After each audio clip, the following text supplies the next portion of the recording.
आकाशवाणी लखनऊ से प्रस्तुत हैं प्रादेशिक समाचार।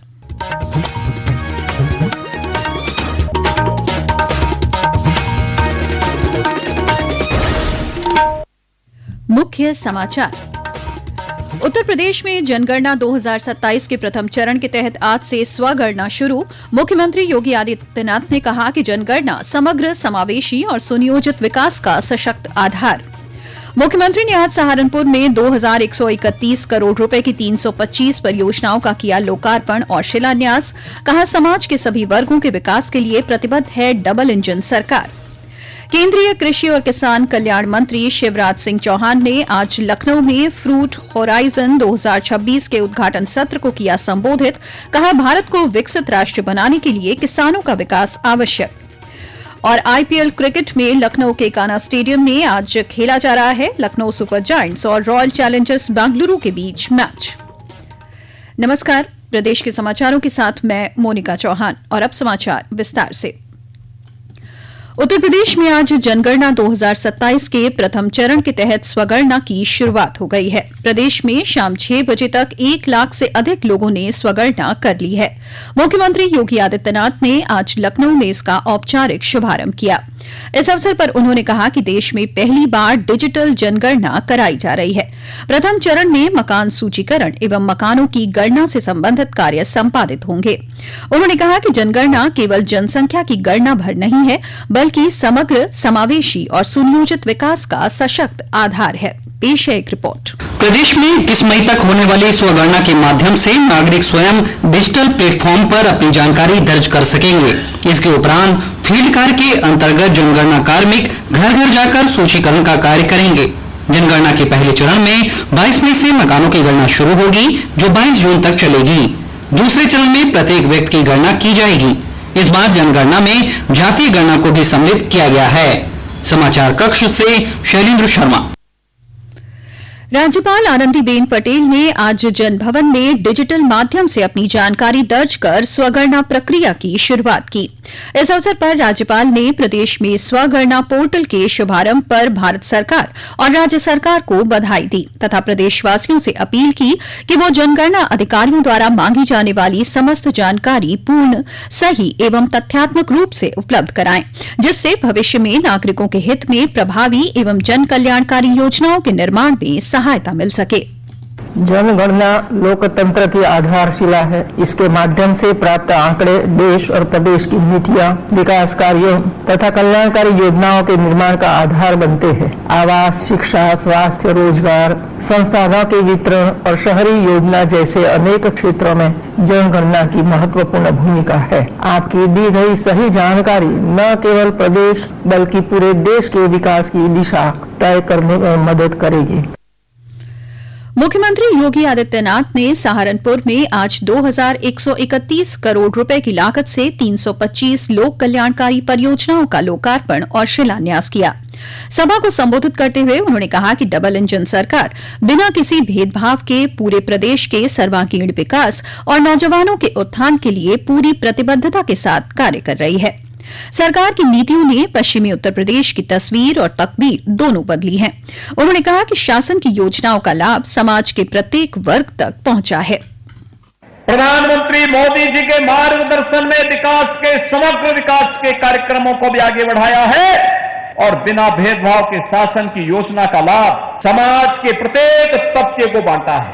वंचित को वरीयता मिली है, पिछड़ों को प्राथमिकता मिली है।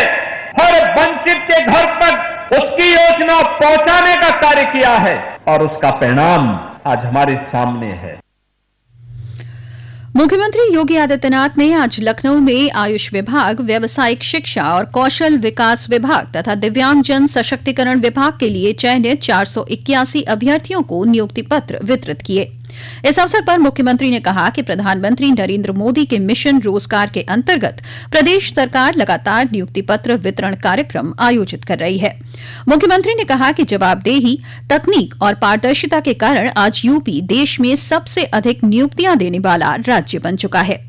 पिछले 9 वर्ष के अंदर हमारी सरकार ने लगातार नियुक्ति पत्र वितरण के नए कीर्तिमान को स्थापित किया है। कोई सोचता भी नहीं था कि उत्तर प्रदेश में भर्ती की प्रक्रिया इतनी निष्पक्ष तरीके से संपन्न हो पाएगी। प्रदेश में हम लोगों ने जो प्रक्रिया बनाई, अलग अलग आयोग बोर्ड को जवाबदेही के साथ तकनीक का उपयोग करते हुए किसी भी प्रकार के किसी भी उस नौजवान के साथ जो योग्य है उसके साथ अन्याय न होने पाए, इस बात को सुनिश्चित करने के लिए जब बाध्य किया, परिणाम है 9 लाख से अधिक नौजवानों को हम लोगों ने सरकारी नियुक्ति पत्र के माध्यम से नियुक्ति पत्र उपलब्ध करवाए हैं। प्रधानमंत्री नरेंद्र मोदी ने ऑपरेशन सिंदूर की पहली वर्षगांठ पर सशस्त्र बलों के शौर्य को नमन किया। उन्होंने आतंकवाद और इसे बढ़ावा देने वाले तंत्र को नष्ट करने की राष्ट्र की प्रतिबद्धता को दोहराया। सोशल मीडिया पोस्ट में श्री मोदी ने कहा कि भारतीय सशस्त्र बलों ने ऑपरेशन सिंदूर के दौरान अद्वितीय साहस, सटीकता और दृढ़ संकल्प का प्रदर्शन किया। इस अवसर पर प्रधानमंत्री ने भारतीय सशस्त्र बलों के शौर्य को सम्मान देने के लिए अपने सोशल मीडिया अकाउंट की प्रोफाइल पिक्चर बदल दी है। मुख्यमंत्री योगी आदित्यनाथ ने भी अपने सोशल मीडिया अकाउंट की प्रोफाइल तस्वीर बदलकर ऑपरेशन सिंदूर का लोगो लगाया है। वहीं भारतीय सशस्त्र बलों ने कहा कि ऑपरेशन सिंदूर ने अपने उद्देश्यों को सफलतापूर्वक हासिल किया है। लेफ्टिनेंट जनरल राजीव घई ने कहा कि आतंकवाद के खिलाफ भारत का अभियान दृढ़ संकल्प के साथ जारी है। ये समाचार आप आकाशवाणी लखनऊ से सुन रहे हैं। ताजा समाचार जानने के लिए आप हमारी वेबसाइट newsonair.gov.in पर लॉगिन कर सकते हैं। इसके साथ ही आप प्रादेशिक समाचारों का ये बुलेटिन हमारे YouTube channel news on AIR Lucknow पर भी सुन सकते हैं। केंद्रीय कृषि एवं किसान कल्याण मंत्री शिवराज सिंह चौहान ने कहा कि भारत को विकसित राष्ट्र बनाने के लिए किसानों का विकास आवश्यक है। उन्होंने आगे कहा कि निर्यात बढ़ाने के लिए बागवानी क्षेत्र के सभी पहलुओं पर ध्यान केंद्रित करते हुए समग्र सरकारी दृष्टिकोण के साथ काम करने के लिए एक कार्यबल का गठन किया जाएगा। आज लखनऊ में फ्रूट होराइजन 2026 के उद्घाटन सत्र को संबोधित करते हुए केंद्रीय मंत्री ने कहा कि भारत वर्तमान में लगभग 1129 लाख मीट्रिक टन फलों का उत्पादन कर रहा है। हालांकि निर्यात की बात करें तो देश केवल लगभग 14 लाख मीट्रिक टन फलों का निर्यात करता है।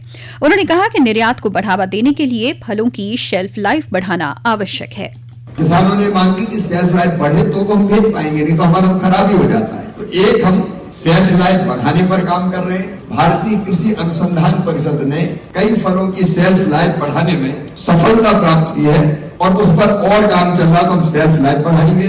विदेशों में रिजेक्शन ना हो इसलिए क्वालिटी को इम्प्रूव करने का काम, क्वालिटी इम्प्रूव का एक उदाहरण यही मिलेगा आपको बागवानी संस्थान में, जहाँ फलों की बैगिंग की गई है। केंद्रीय मंत्री ने बताया कि भारत सरकार स्वच्छ पौध केंद्र स्थापित कर रही है और उच्च गुणवत्ता वाली पौध सामग्री उपलब्ध कराने के उद्देश्य से ऐसे 9 केंद्र स्थापित किए जाएंगे। इनमें से एक केंद्र उत्तर प्रदेश में खोला जाएगा। कार्यक्रम में प्रदेश के मंत्री सूर्य प्रताप शाही, उद्यान राज्य मंत्री दिनेश प्रताप सिंह के साथ साथ भारत सरकार के कृषि अनुसंधान और शिक्षा विभाग DARE के सचिव डॉ ML जाट भी उपस्थित थे। हमीरपुर के कुरारा थाना क्षेत्र में यमुना नदी में नाव पलटने की घटना में अब तक 5 शव बरामद हो चुके हैं। एक की तलाश के लिए सर्च ऑपरेशन अब भी जारी है। यह हादसा कल रात हुआ था, जब एक शादी समारोह में शामिल होने के लिए आए नाविक सहित 10 लोग नाव पलटने के कारण नदी में गिर गए थे।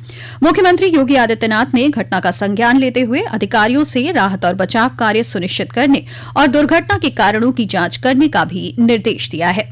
वहीं अयोध्या में आज सरयू नदी में स्नान के दौरान 5 श्रद्धालु गहरे पानी में डूबने लगे, जिनमें 2 को जल पुलिस ने बचा लिया, जबकि 3 अभी भी लापता हैं, जिनके लिए सर्च ऑपरेशन जारी है।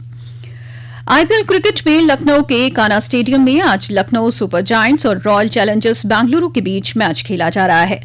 रॉयल चैलेंजर्स बेंगलुरु ने टॉस जीतकर पहले गेंदबाजी का फैसला किया है। प्रदेश के अधिकांश जिलों में रुक रुक कर हो रही बारिश से तापमान में गिरावट आई है। मौसम विभाग ने कल भी कई जिलों में गरज चमक के साथ बारिश का अनुमान जताया है। वहीं कई जगहों पर आकाशीय बिजली गिरने की आशंका जताई गई है। वहीं महोबा में आज आकाशीय बिजली की चपेट में आने से एक किसान की मौत हो गई। और अब अंत में मुख्य समाचार एक बार फिर। उत्तर प्रदेश में जनगणना 2027 के प्रथम चरण के तहत आज से स्वगणना शुरू। मुख्यमंत्री योगी आदित्यनाथ ने कहा, जनगणना समग्र, समावेशी और सुनियोजित विकास का सशक्त आधार। मुख्यमंत्री ने आज सहारनपुर में 2131 करोड़ रुपए की 325 परियोजनाओं का किया लोकार्पण और शिलान्यास। कहा, समाज के सभी वर्गों के विकास के लिए प्रतिबद्ध है डबल इंजन सरकार। केंद्रीय कृषि और किसान कल्याण मंत्री शिवराज सिंह चौहान ने आज लखनऊ में फ्रूट होराइजन 2026 के उद्घाटन सत्र को किया संबोधित। कहा, भारत को विकसित राष्ट्र बनाने के लिए किसानों का विकास आवश्यक।